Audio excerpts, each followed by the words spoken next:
말씀 보겠습니다. 로마서 1장 17절입니다.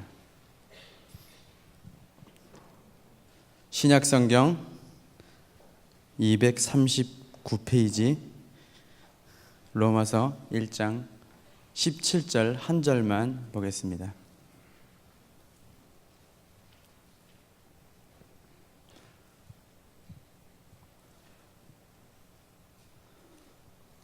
한 목소리로 읽습니다. 시작. 복음에는 하나님의 의가 나타나서 믿음으로 믿음에 이르게 하나니 기록된 바 오직 의인은 믿음으로 말미암아 살리라 함과 같으니라. 우리 한 번 더 읽을까요? 복음에는 하나님의 의가 나타나서 믿음으로 믿음에 이르게 하나니 기록된 바 오직 의인은 믿음으로 말미암아 살리라 함과 같으니라. 아멘. 오늘은 말씀 캠프와 전주에 이어서 복음을 경험한 자가 변화될 수밖에 없는 이유 세 번째 시간입니다. 김현우 목사님 패러디한 거 절대 아니고요. 네.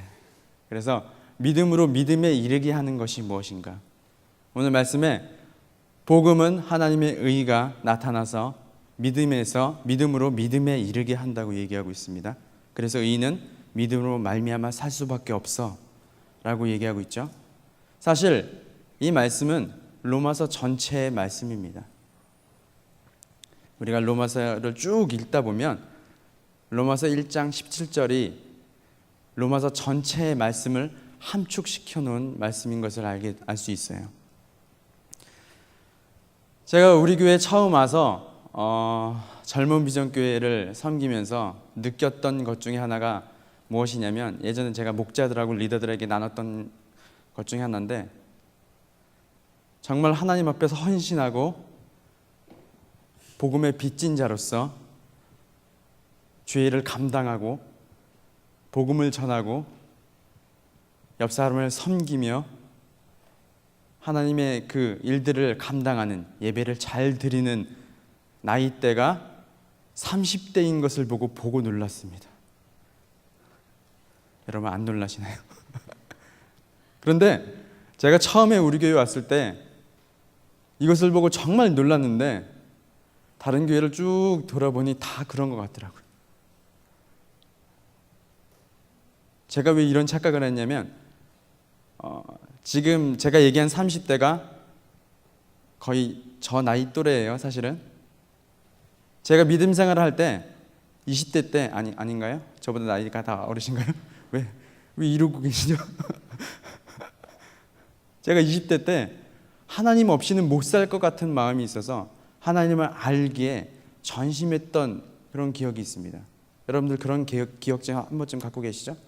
사실 그렇게 경험한 자들이 목자나 리더나 제가 앞서 말했던 30대의 그 무수한 인원들, 20대는 도저히 찾아볼 수 없는 하나님 앞에 헌신된 자들이 30대에 치중된 이유가 거기에 있다고 생각해요. 그 이유로는 글쎄요, 복음을 갖고 있는 것인지 경험한 자들인지 참 분간이 힘들 정도로 그랬던 것 같아요. 그래서 우리 교회뿐만 아니라 다른 교회도 마찬가지로 30대 초반에서 중반, 40대 후반까지 그 이상 되는 분들이 헌신율이 굉장히 높아요. 그렇죠? 우리 교회뿐만 아니라 다른 교회에서도 20대들은 밖에 나돌아다니기 쉽습니다. 다 그렇다는 건 아니에요. 20대들 잘 들으세요. 제가 다 그렇다는 건 아니에요. 그런데 왜 이런 현상이 일어나는 것일까요? 우리가 말캠 때부터 지난주에 이르러서 김윤호 목사님이 쭉 얘기한 것을 제가 로마서 1장 17절로 해보도록 하겠습니다. 자, 로마서 1장 17절에서 믿음으로 믿음에 이르게 한다는 뜻이 무엇인가 한번 살펴보고자 합니다. 로마서는 이 말씀 한 구절로 말미암아 다 설명된다고 말씀드렸죠. 자, 로마서 3장 23절 24절을 보겠습니다.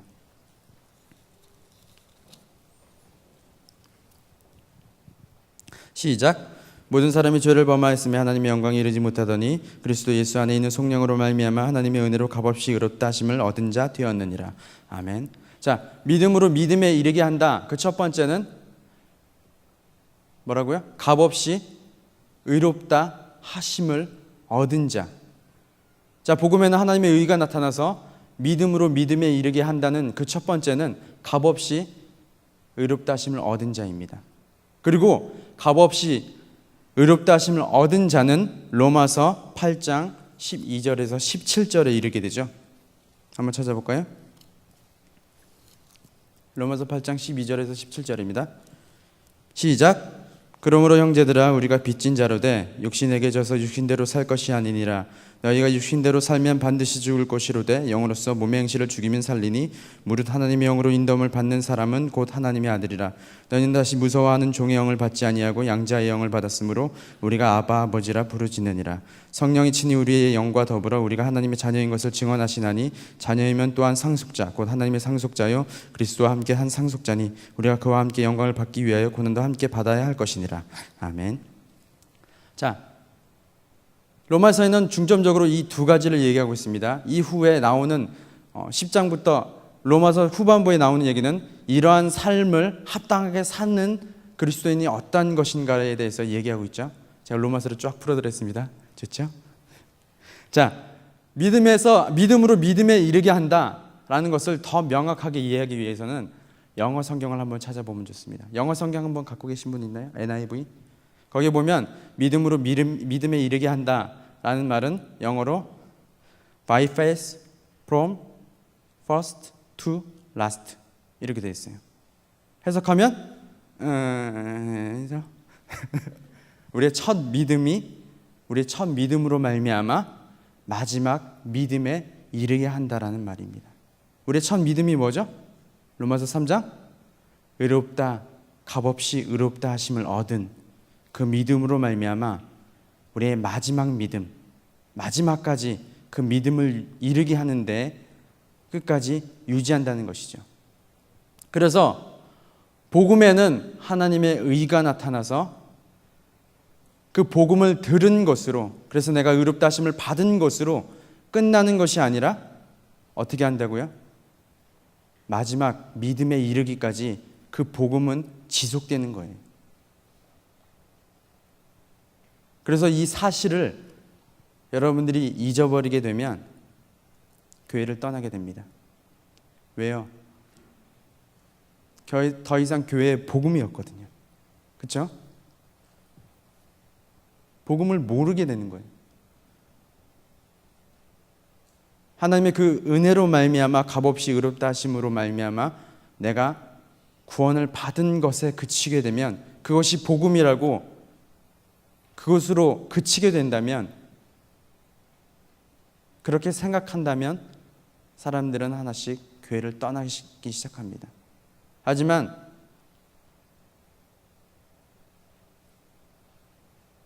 이 복음을 간직한 교회는, 이 복음을 간직한 하나님의 부르심을 받은 자녀들은 교회를 떠나지 않습니다. 이것이 우리에게, 이 사실이 굉장히 우리에게 중요한 사실이에요. 이 두 가지를 간직한 사람, 이 두 가지를 간직한 사람이 되느냐, 이 두 가지를 간직한 사람이 되지 않느냐에 따라서 여러분들이 나중에 30대가 되어서 20대에게 말씀하는 겁니다. 30대가 되어서 지금 믿음에 앉아있는 선배들처럼 믿음을 굳건히 지킬 것인가, 아니면 여기 앉아있는 믿음의 40대처럼 내가 굳건히 하나님의 그 믿음을 지킬 것인가, 그것은 내가 이 복음을, 이 두 가지의 복음을 경험했느냐 경험하지 않느냐에 따라 달라져 있습니다. 여러분들 교회 왜 다니세요? 이런 질문 한번 해보신 적 없으세요? 난 교회 왜 다니고 있을까? 이런 질문을 안 해보셨다면 아무 생각 없이 교회를 다니시는 겁니다. 여러분 교회 왜 다니세요? 우리가 교회를 다니는 이유는 하나님의 일을 하기 위함이 아닙니다. 그렇죠? 우리가 교회 다니는 이유는 예수 그리스도의 은혜로 말미암아 그 감사함으로 교회를 다닌 것이죠. 그런데 거기에 그치게 되면 좀 전에 얘기했다시피 이제는 교회를 떠나기 시작합니다. 왜요? 더 이상 교회에 있을 이유가 없거든요. 내 만족과 유익을 위해서 이젠 떠나야 되거든요. 그런데 우리가 교회에 다니는 이유는 두 번째 믿음에 있습니다. 우리가 지속적으로 끊임없이 하나님 앞에 믿음에 이르는 연습을 계속 해야 되는 그 이유 때문에 우리가 교회를 다니는 것이죠.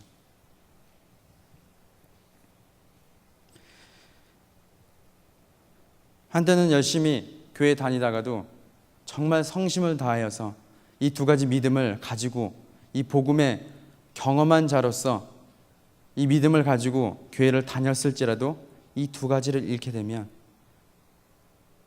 나는 왜 교회에 다니는가 하면서 이제는 5예배만 드릴 거야. 아니야, 5예배 힘들어. 자다 일어나면 7부 예배야. 7부 예배를 드릴 거야. 이렇게 될 수 있어요. 충분히.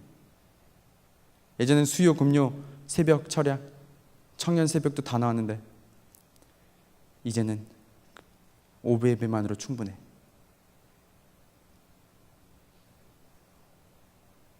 충분할 수도 있겠죠. 하지만 이 두 가지 믿음,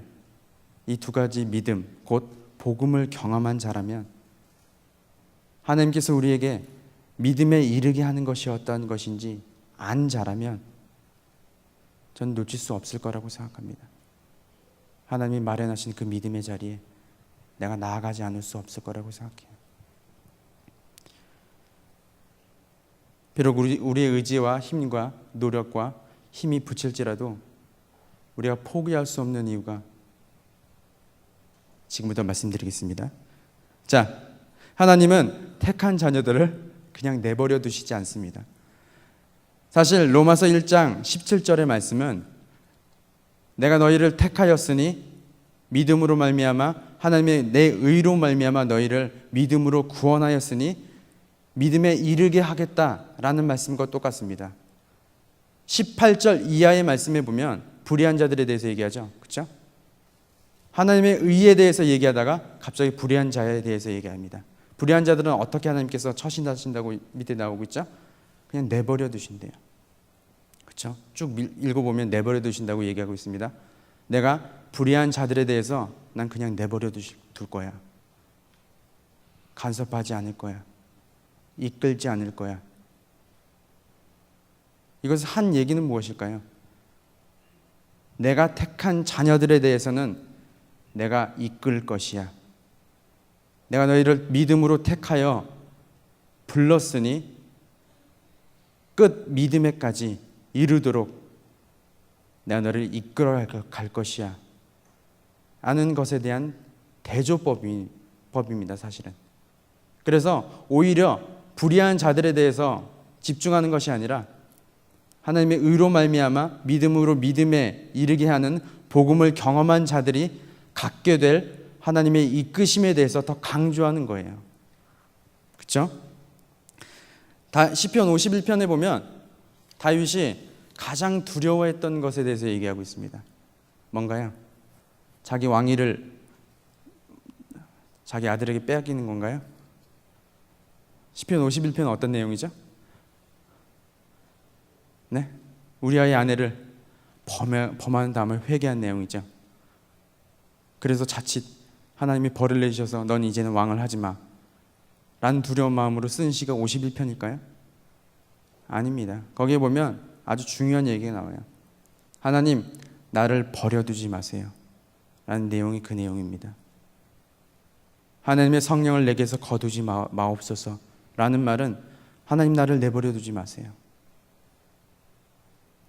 내가 이럼에도 불구하고 하나님 끌어주세요. 인도해 주세요. 다윗은 그 평생에 그것이 가장 두려웠던 거예요. 자, 그렇다면 어떻게 하나님께서 내버려 두시지 않을까요? 하나님께서 내버려 두시지 않겠다고 말씀하시는데 어떻게 내버려 두시지 않을까요? 하나님의 의와 18절 이하의 불의에 대해서 얘기했습니다. 하나님의 의와 불의에 대해서 얘기했는데 의와 불의를 구분하는, 하나님은 의와 불의를 구별하셨어요. 이것을 전문 용어로 뭐라고 할까요? 거룩하다. 그렇죠? 거룩하다의 뜻은 뭐예요? 구별되다입니다. 여러분, 거룩이 뭔가요? 구별되다죠? 우리가 많은 사람들이 넌 거룩해야 돼. 왜냐? 하나님의 자녀이기 때문에 거룩해야 돼. 어떻게 하면 거룩할 수 있나요? 어떻게 하면 거룩할 수 있죠? 네? 어떻게 하면 거룩할 수 있어요? 말씀을 잘 읽으면 거룩해질 수 있나요? 예배를 빠지지 않고? 잘 모르겠죠? 잘 아시나요? 우리가 거룩해질 수 있는 이유는 딱 한 가지밖에 없습니다. 사실 거룩이라는 속성에 대해서 잘 아셔야 돼요. 거룩은 누구만 거룩할 수 있느냐에 따라서 달라집니다. 우리가 우리 스스로 거룩해질 수 있나요? 없죠? 그렇다면 거룩할 수 있는 분은 누구입니까? 태초부터 지금까지 거룩이란 말을 쓴 사람은 적용시킬 수 있는 분은 딱 한 분밖에 없었어요. 누구죠? 하나님 한 분밖에 없어요. 그렇죠? 자, 거룩이란 말이 구별되다고 얘기했는데 구별되는 그 기준은 무엇인가요? 무엇으로부터 구별되나요? 좀 전에 얘기했잖아요. 의와 어떤 거? 불의. 그것으로부터 구별된다고 얘기했죠. 그럼 의는 어떤 의예요? 하나님의 의예요. 그렇죠? 제가 거룩에 대해서 참 쉽게 설명하고 있어요. 하나님의 의에서 불의를 구별하는 거예요. 그렇다면 그 거룩이라는 구별이 하나님에 의해서 기준이 된다면 우리의 힘과 우리의 노력과 우리의 경험과 우리의 지식과 우리가 아는 것으로부터 거룩해질 수가 있나요? 우리의 행위와 우리가 신앙생활을 하는 것으로부터 거룩해질 수가 있나요? 아무리 열심히 기도를 하고 예배를 드리고 말씀을 드리고 헌금을 많이 드려도 우리는 거룩해질 수 있나요? 없습니다. 그렇다면 거룩해질 수 있는 건 무엇일까요? 내 안에 성령 하나님께서 계시는 거예요. 바꿔 말하면 여러분들이 예수 그리스도를 주라 시인한 내가 첫 하나님의 값없는 은혜로 말미암아 의롭다 하심을 얻은 그 순간부터 여러분들은 거룩해질 수 있는 자격이 주어진 것입니다. 자, 요한복음 14장 18절을 한번 찾아보도록 하겠습니다.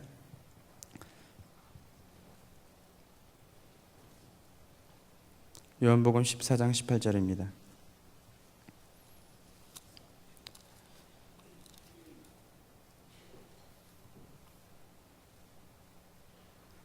제가 이 말씀을 보고 얼마나 감사한지 모르겠어요. 제가 예전에 이것을 새벽 예배 때 설교한 적이 있는데 이 말씀을 깨닫고 난 후에 내 안에 계신 성령 하나님이 그렇게 감사할 수가 없는 거예요. 자, 한번 읽어보도록 하겠습니다. 시작. 내가 너희를 고아와 같이 버려두지 아니하고 너희에게로 오리라. 아멘. 자, 예수님께서 성령 하나님에 대해서 설명하시면서 내가 너희를 고아와 같이 버려두지 아니하겠고 너희에게로 오리라. 너희 안에 거하겠다라고 얘기하셨어요. 예수님께서는 왜 우리를 고아와 같이 버려두지 않겠다고 말씀하셨을까요? 자, 예수를 믿는 우리는 어떤 사람이에요? 거듭난 사람이죠. 거듭났어요. 그렇죠? 새로운 피조물이란 말이에요. 그렇다면 이 세상에서 우리는 어떻게 살아갈까요? 만약에 우리 곁에 예수님이 안 계신다면 누구로부터 거듭났어요? 우리가 하나님으로부터 난 자잖아요. 이 세상의 관점에서 우리를 볼 때 우리는 어떤 자예요? 고아예요. 그렇죠? 고아란 말이에요. 왜냐하면 우리는 하나님으로 말미암아 새로운 피조물이 됐단 말이에요. 그런데 하나님께서 우리를 그냥 내버려 두신다면 새로 낳는데 엄마 아빠가 없는 거예요. 그냥. 그렇죠? 저는 예수님께서 그래서 너희를 고아와 같이 버려두지 않겠다라고 표현한 거라고 생각했습니다. 그래서 성령 하나님께서 우리 가운데 오신 것이죠. 그래서 그 성령님으로 말미암아 내가 거룩함을 이루는 것입니다. 예수 그리스도의 그 첫 믿음으로 말미암아 나중에 믿음에 이르는 그 삶, 거룩한 삶을 고아와 같이 버려두지 아니하시는 예수님의 그 약속에 따라서 성령 하나님께서 내 가운데 내주하셔서 그 믿음에 이르게 하신다는 것입니다. 그래서 복음을 경험한 사람이 변화될 수밖에 없는 이유는 뭐냐면 여러분들 가운데 성령 하나님이 계시기 때문이에요. 제가 예전에 이런 얘기를 들은 적이 있습니다.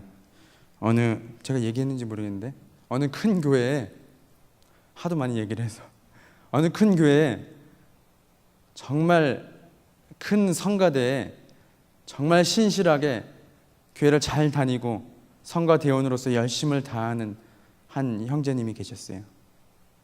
어느 날 의문이 생겼답니다. 내 안에 과연 성령 하나님이 계실까? 이런 고민을 하고 그러다가 점점 믿음이 떨어지고 그 사람이 생각하기에 믿음이 떨어지고 어느 날 이제 어떤 선택의 기로나 어떤 결정을 하는 데 있어서 이제 거의 밑바닥까지 왔다고 생각하니까 점집을 가게 됐어요. 네, 점집. 정말 용한 점집에 가게 됐어요. 여기서 세상적으로 용하다고 하는 건 어떤 점쟁이죠? 신들린 사람이죠? 신들린 사람한테 갔단 말이에요.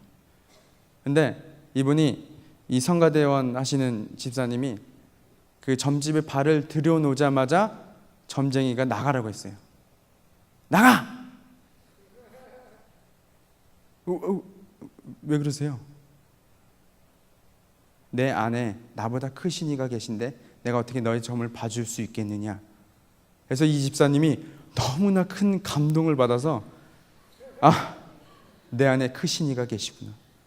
내 안에 성령 하나님이 계시구나. 그게 간증거리가 됐어요. 그래서 그 교회에 와서 성가대원들한테 간증을 했습니다.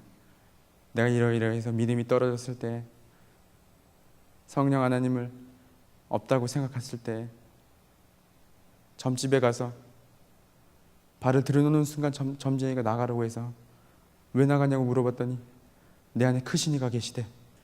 이런 간증을 했어요. 그런데 어느 날 몇 달이 지난 후에 길을 지나가다 보니까 그 점집이 문을 닫았답니다. 왜 문을 닫았냐? 그 성가대원들이 다 그 점집에 갔대요. 내 안에 성령 하나님이 계신가 확인하기 위해서. 여러분 안에 성령 하나님 계신가요? 점집에 굳이 안 가도 알 수 있죠? 그렇죠? 예수님께서 우리를 고아와 같이 버려두지 않기 위해서 성령 하나님을 보내셨단 말이에요. 그래서 그 성령으로 말미암아 우리가 믿음으로 취한 들음으로 말미암아 하나님의 값없이 주시는 그 의롭다 하심을 얻은 자가 거기서 그치지 아니하고 성령 하나님으로 말미암아 믿음으로 믿음에 이르게 하는 그런 놀라운 일들을 우리 가운데 행하신단 말이에요. 지금 앉아있는 여러분들에게도 그렇게 행하시고 계세요. 우리가 그냥 앉아있는 것처럼 보이지만 그냥 와서 저기 뭐야 이러면서 조는 것 같지만 저 찬양은 뭐 저래 이런 것 같지만 이 자리에 앉아있는 것만으로도 성령 하나님께서 일하시고 계신다는 것을 여러분들이 믿으셨으면 좋겠어요.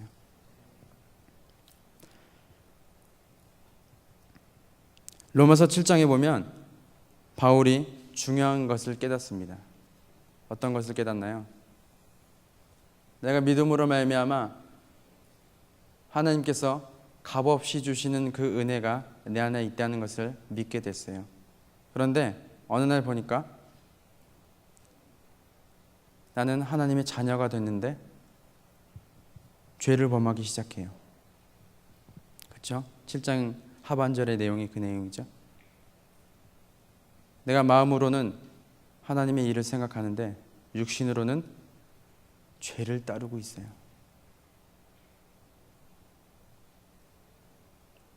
그런데 내가 이것으로부터 헤어날 방법이 없는 거예요. 난 정말 공고한 사람이에요. 그런데 8장에 넘어가서 바울이 이렇게 고백합니다. 생명의 성령의 법이 성령 하나님께서 내 안에 계심으로 말미암아 죄와 사망에서 나를 해방시키셨고 계속적으로 나를 해방시킬 것이야 라는 고백이 이어집니다.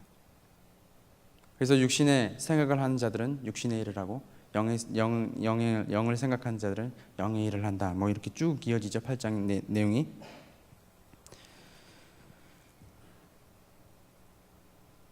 바울은 성령 하나님께서 자신 안에 일하신다는 것을, 하나님께서 믿음으로 의롭다 하심을, 값없이 의롭다 하심을 칭하는 것에 그치지 아니하고 성령 하나님이 내 안에 계셔서 계속적으로 복음을 경험한 자가 어떻게 변화되는 것인지 일하기 시작한다는 것을 바울은 분명히 알았어요. 그래서 8장 12절에서 17절 우리가 읽었던 말씀이죠. 거기서 이렇게 얘기하죠. 성령 하나님께서 결국에는 내가 하나님의 자녀인 것을 증거한다. 나는 그래서 하나님을 아빠, 아버지로 부를 수 있다. 사실 성령 하나님께서 믿음의 어느 지경까지 이르게 하냐면 하나님을 아빠, 아버지라 부르는 데까지 이르게 하십니다. 바꿔 말하면 내가 하나님을 사랑하는 데까지 성령 하나님은 계속적으로 끌고 가십니다. 하나님, 나의 아버지 되십니다. 하나님, 이 땅을 창조하셨고 내가 죄로 말미암아 죽을 수밖에 없었던 그 상태에서 나를 이끄셔서 그것에 그치지 아니하고 내가 예수 그리스도를 닮는 그 모양에까지, 하나님의 원래 계획했던 그 형상에까지 이르도록 하나님 나를 지금까지도 이끄시는 그 아버지 하나님을 내가 경험했습니다.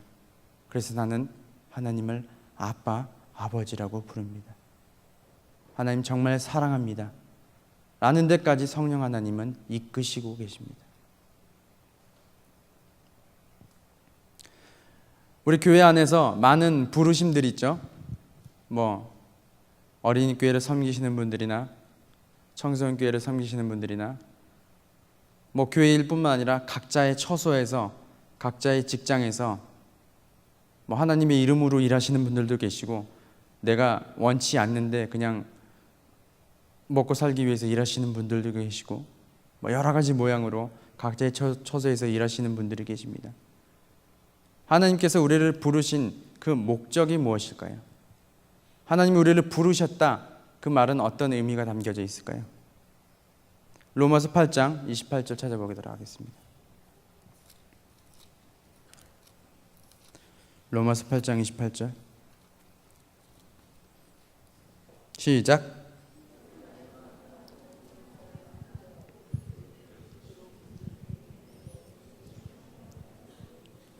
네, 자 간단하죠?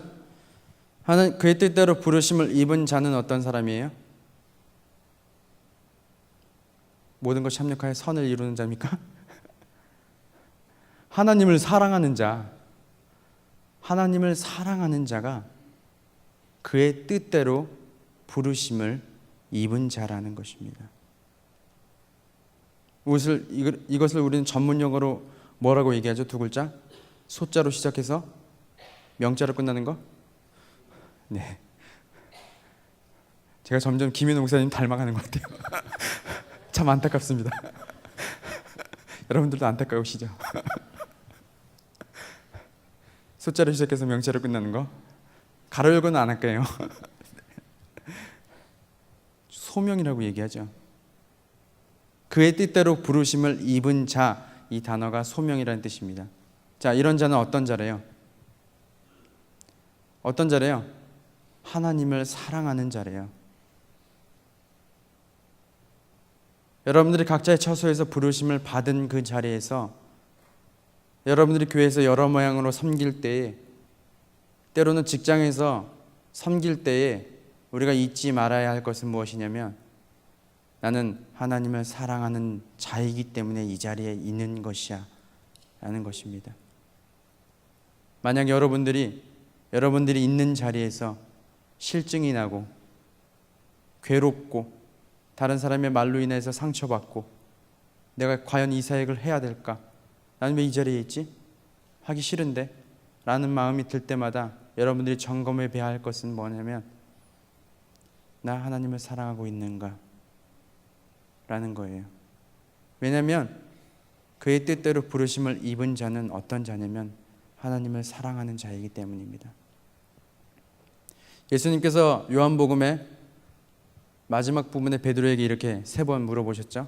물론 베드로를 용서하기 위해서 3번을 물으셨기도 하지만, 저는 이것을 묵상하면서 사역의 근본이 어디에 있는가를 묵상하게 됐습니다.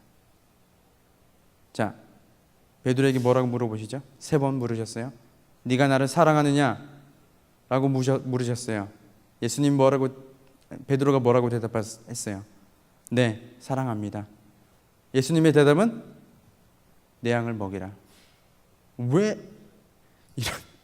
이런 대답을 하셨을까?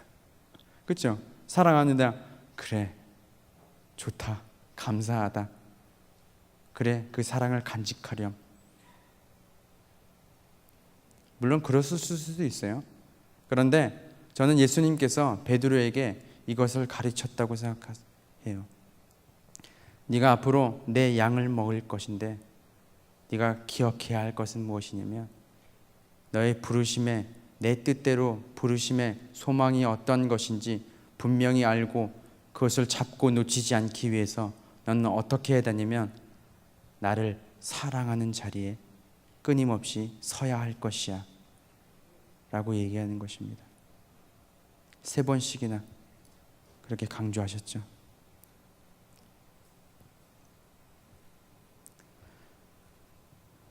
우리가 원하든 우리가 원치 아니하든 내 직장이 마음에 들건 마음에 들지 않건 하나님께서 내게 부르신 것이 이 자리인가? 하나님께서 나를 향한 계획이 이 직장인가? 하나님의 소명은 거기에 있지 않아요. 하나님이 여러분들을 부르신 것은 그 직장이 여러분들의 직장이냐, 그 부서가, 내가 맡고 있는 아이들이 정말 내가 하나님께서 부르신 그 아이들이냐? 물론 중요하겠죠. 하지만 그것은 그 이후의 문제예요. 먼저는 우리의 초점은 어디에 있어야 하냐면, 내가 어느 곳에 있든지, 내가 하기 싫은 일이든지 하기 좋은 일이든지 하고 싶은 일이든지 때로는 멋지게 보이는 일이든지, 내가 이 일을 하면 사람으로부터, 하나님으로부터 인정받을 수 있을 거야. 아는 곳이든지 그것이 아니든지 간에 내가 이것이 내 소명인가 아닌가를 체크해 볼 것은 무엇이냐면, 나는 이 자리에서 하나님을 사랑할 수 있는가, 사랑하고 있는가, 계속해서 사랑할 것인가. 이것이 여러분들이 하나님께서 여러분들에게 소명을 주신, 여러분들의 소명을 점검해 볼 수 있는 유일한 질문입니다. 여러분 한번 질문해 보셨으면 좋겠어요. 내가 이 부서에서 내가 10년 동안, 5년 동안, 1년 동안 회장으로서, 목자로서, 리더로서, 교사로서 섬기고 있는데, 난 1년 동안 섬기면서 하나님을 얼만큼 사랑하였나?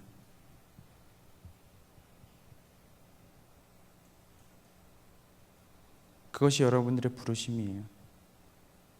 하나님이 여러분들을 일하라고 부르시지 않았습니다.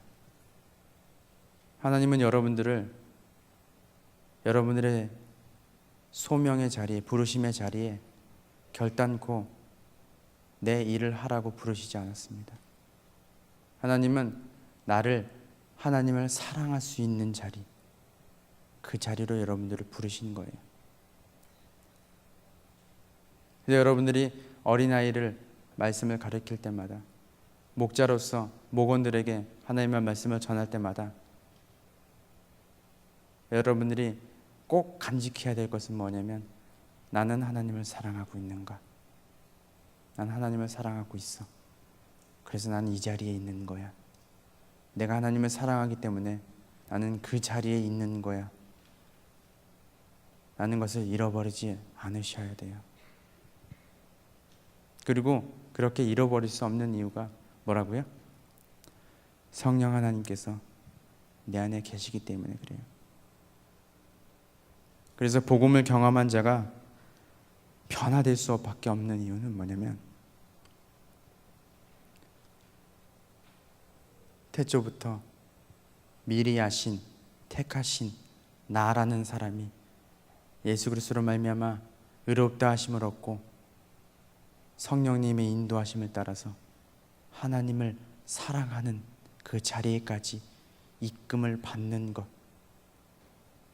그렇기 때문에 그 성령 하나님으로 말미암아 우리는 변화될 수밖에 없는 것이, 그것이 믿음으로 믿음에 이르게 하는 것입니다. 제가 제대 후에 제대한 지 꽤 좀 오래됐죠? 한 15년, 16년 된 것 같아요. 제대 후에 저는 1학기 그 대학 말이 안 나오네. 1년을 마치고 군대 갔기 때문에 제대하고 돌아오니까 2학기부터 시작해야 되더라고요. 근데 제가 6월에 제대를 했습니다. 근데 코스모스로 다니기 싫어서 반년을 쉬었어요. 근데 반년을 쉬면서 제 안에 엄청난 갈등이 있었어요. 어떤 갈등이었냐면, 내가 보내고 있는 이 시간이 정말 헛된 것 같은 거예요. 내가 그때 어떤 방탕한 걸 한 건 아닙니다. 방탕한 생활을 한 게 아니고, 날마다 하나님 앞에 깊이 묵상하고, 뭐 말씀으로 묵상했던, 주로 말씀으로 묵상한 건 아니에요. 그냥 하나님과 동행하고 제가 생각하기에, 그리고 교회 열심히 다니고 시도 때도 없이 교회 갔어요. 교회 가서 뭐 봉사할 거 없나. 왜냐면 그게 기뻤어요, 사실은 그때. 그런데 어느 날 갑자기 내 마음에 그런 생각이 드는 거예요. 너 지금 뭐 하냐? 남들은 뭐 하고 있어요? 취업 준비하고 있어요. 남들은 그 다음 학기에 뭐 할 건지 공부하고 있어요. 난 뭐 하고 있지? 근데 이걸 가지고 하나님 앞에 기도를 했어요. 대단하죠? 이거 가지고 하나님 앞에 기도했다는 그 생각 자체가 제가 지금 생각하기에 대단한 것 같아요. 그렇죠? 이걸 가지고 하나님 앞에 기도했단 말이에요. 이것이 내가 제대하고 난 후에 갖게 된 습관이에요. 내가 뭔가 궁금하면 하나님 앞에 그냥 무조건 질문해요. 왜 제가 이래야 되나요? 왜 이렇게 돼야 되죠? 근데 반년 동안 그런 삶을 살면서 하나님 앞에 그렇게 질문했어요. 난 지금 뭐 하고 있나요? 왜 제가 이러고 있어야 되죠? 하나님이 딱 한마디 하셨습니다. 내가 지금 보내는 이 시간이 정말 헛된 것 같아요. 물론 하나님을 아는 것 좋지만, 교회 다니는 것 좋지만, 다른 사람들이 보기에 나는 정말 헛된 시간을 보내는 것 같아요. 라고 기도했을 때 하나님께서, 난 너에게 허락한 시간 중에 헛된 시간은 아무것도 없단다. 네가 그 반년이란 시간 동안 나와 얼마나 많은 관계를 쌓았느냐. 그래서 그 이후부터 저는 제가 노는 모든 시간이 자유해졌습니다. 별로 안 해주시는 하나님께서 내게 허락한 시간이 결코 헛되지 않는다는 것을 내가 그때 듣고 나서부터 내가 모든 노는 시간들이 헛되지 않다고 얘기하는 것이 아니라 그 모든 시간들이 하나님 앞에서 헛되게 보낼 수 없게 되더라고요. 어떻게 헛되게 보낼 수 없게 되냐? 날마다 하나님을 사랑하는 자리에 내가 나아가게 되는 것입니다. 제가 여러분들에게 도전하고 싶어요. 여러분들이 만약 복음을 경험한 자로서 이 자리에 앉아 있다면, 복음을 경험한 자로서 3부 예배든 4부 예배든 5부 예배든 이 자리에 앉아 있다면, 성령 하나님께서 하나님을 사랑하는 그 자리에까지 이끄신다는 것을 여러분들이 기억하셨으면 좋겠어요. 그래서 하나님께서, 내 안에 계신 성령 하나님께서 네가 나를 좀 더 사랑하는 그 자리에, 그 부르심에 좀 있어주지 않겠니? 라고 말씀하실 때, 네 하나님, 내가 하나님을 더욱더 사랑합니다.